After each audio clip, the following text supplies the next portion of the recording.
कोई भी शारीरिक काम चेष्टा ना होने पर भी शरीर से जो वीर्यपात होता है क्यों निकलता है जब उसकी कोई क्रिया नहीं, उसे कैसे रोका जा सकता है? जो उन्होंने बताया था, वीर्य दो तरह से निकलता है। एक तो जो घातक है वो उसी के शरीर से निकलेगा जिसने हस्तमैथुन किया है या गंदी क्रियाएं करके बच्चापन से ही वीर्य को नष्ट किया है। जैसे 12-13 वर्ष की अवस्था है और उस अवस्था से आप अपने कुसंग के कारण वीर्य का नाश कर रहे हैं, तो कुछ वर्षों तक हस्तमैथुन करने वाला या अन्य गंदी चेष्टा करने वाला ये नहीं जान पाता है कि इसके द्वारा मेरी हानि हो रही, वो नहीं समझ पाता, क्योंकि जीवनी शक्ति भगवान अपनी तरफ से देते हैं। वो बिल्कुल ना खाए और हस्तमैथुन करे तो भी उसको समझ में नहीं आएगा।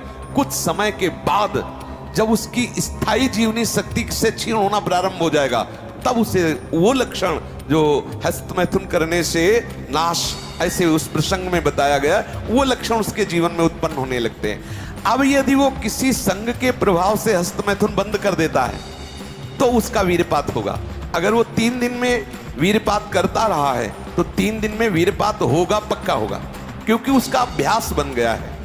2 तरह का ये वीर्यपात माना जाता है। एक, जैसे आप ठीक दिनचर्या से चल रहे हैं, आपका खान पान संयम सब ठीक।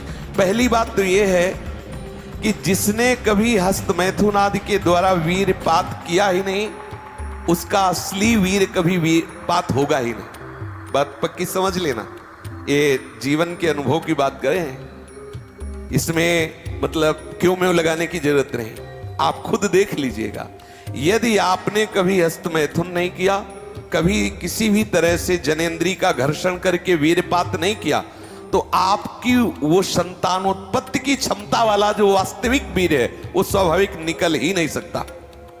यदि आपने मार्ग दे दिया है फिर उसके निकलने का मार्ग हो गया है। तो एक होता है, परमहंस जी ने बताया कि एक होता है कि आप सो रहे हैं और आपको बिल्कुल पता नहीं, मतलब बिल्कुल कोई काम का संकल्प नहीं, कोई क्रीड़ा नहीं, और आप जगे, आपको ऐसा लगा कि वीर्यपात हो गया, वो दोष नहीं है। जैसे जब हम गुड़ बनाते हैं तो उसमें गंदा फेन निकलता है ऊपर, पतोई कहते हैं गांव में। जैसे अरहर की दाल जब उबाली जाती थी गांव में तो ऊपर उसका फेन निकलता है, ऐसे ही ये शरीर का विकार निकला, ना कि ब्रह्मचर्य नष्ट करने वाला वीर्य।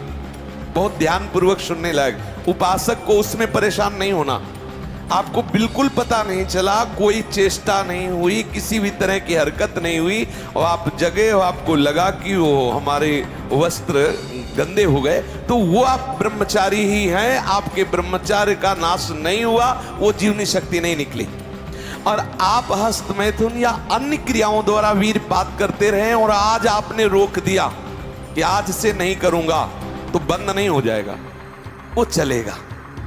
अगर आप ठीक नियम से चलेंगे तो 6 महीना लगेंगे आपको उसको कवर करने में, 6 महीना लगेंगे।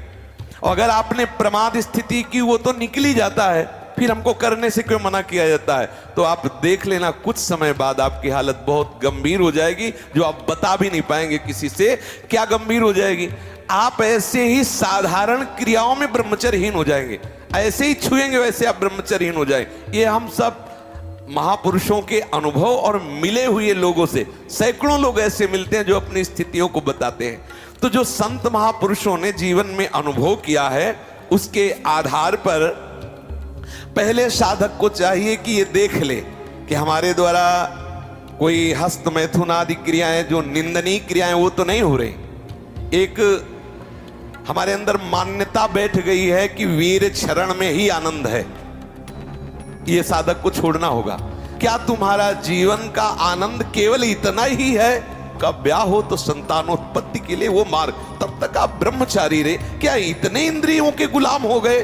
क्या इतना ही केवल आपने सुख समझ लिया? तो फिर आप देखना कि आगे आपको ये मन किस दशा में पहुंचा देता है। तो जो नव युवक जन है, साधक जन है, वीरपात में यदि उनका कोई स्मरण नहीं रहा और वीरपात हो रहा तो घबराने की जरूरत नहीं।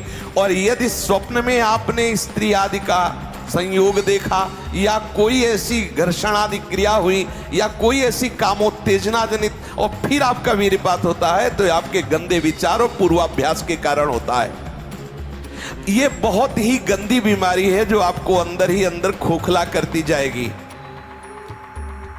ये जो शुक्रपात, वीरपात, वीर स्खलन, स्वप्न दोष जिसे कहा जाता है, ये दैहिकी वीरपात और व्याधिकी वीरपात। दैहिकी वीरपात जो स्वाभाविक हो जाता है उसमें बिल्कुल आपकी हानि नहीं, कोई दोष नहीं।